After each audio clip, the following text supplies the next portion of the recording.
Ay, magandang araw po sa inyong lahat at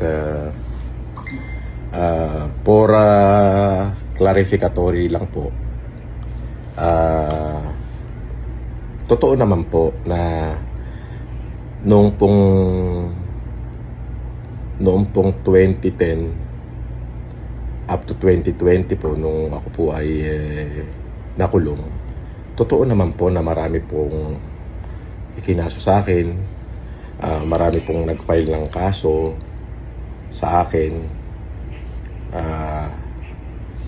Totoo po yun, marami pong ikinaso sa akin, especially po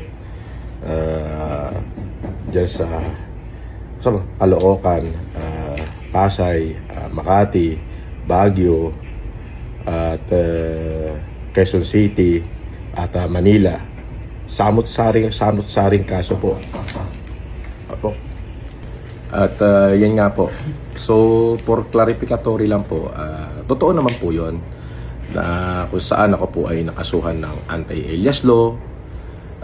Kinasuhan din po nila ako ng illegal use of passport, kung ano-ano po, samot-sari pong kaso. Pero for clarificatory po, andyan, ipakikita ko po lahat yon.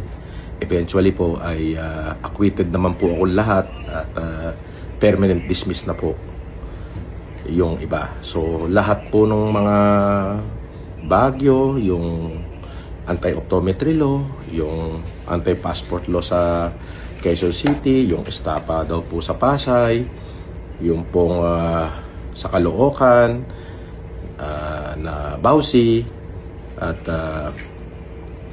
yung sa Manila po na anti-alias, at yung sa Makati po na estapa daw, ay makikita nyo po dyan ay acquittal and permanent dismiss po, halos pang kalahatan.